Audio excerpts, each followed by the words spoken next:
have just picked up the bus. If you can see on the windshield, it's blue now on the outside, which is very cool.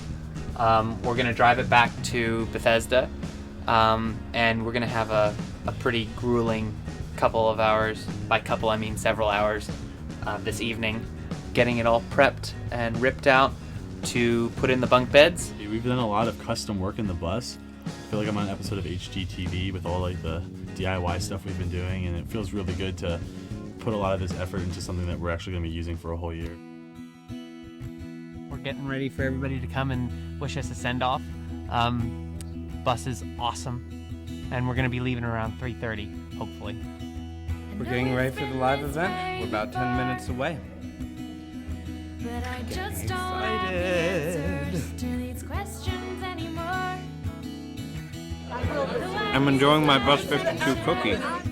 This is awesome, considering this thing was empty just about, what, a couple weeks ago? And now look at it, it's awesome. I want to live in Sterling the bus. It's so cozy.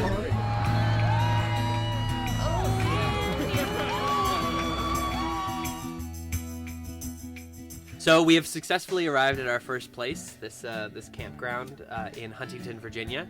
I slept pretty well. I think whenever one person moves on the bus, it causes everyone else to move on the bus. Look at the way that he ate his bagel.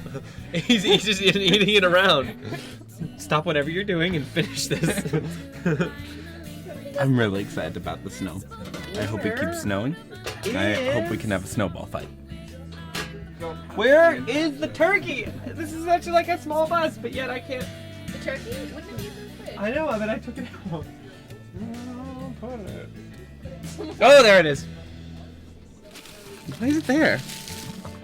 Today we went to the JPRU in Maryland, which is a pre-release facility. So we were able to go in and meet the inmates and kind of take part in this knitting behind bars experience. We were brought into a room where they just let the inmates come in and they grab their knitting materials and they sit down, and there was really no guards there.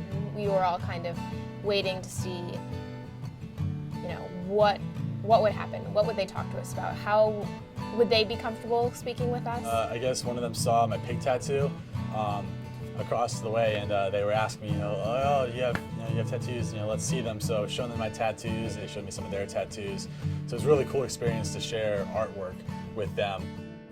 I heard some water running on the outside. At first I thought it was just the rain dripping off of the bus, but it turns out that our entire bus floor got flooded.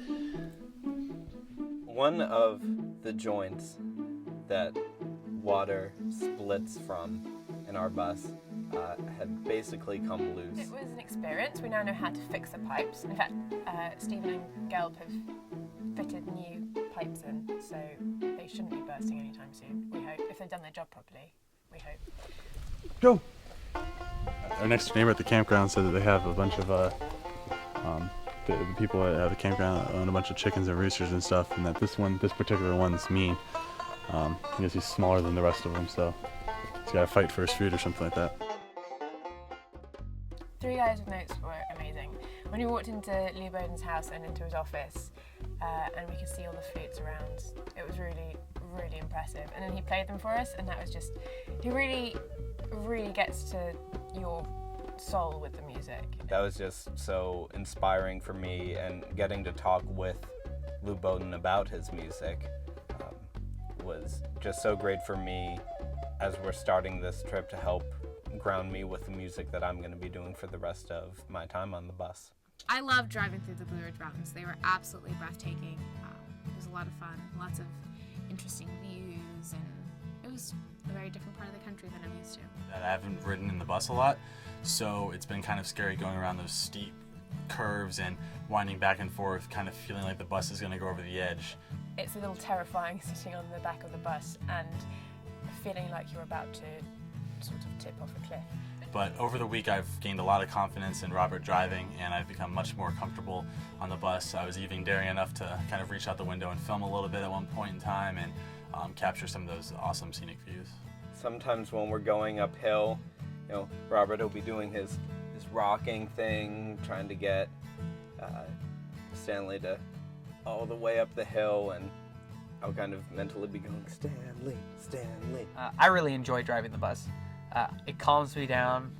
It lets me just relax and focus on the road.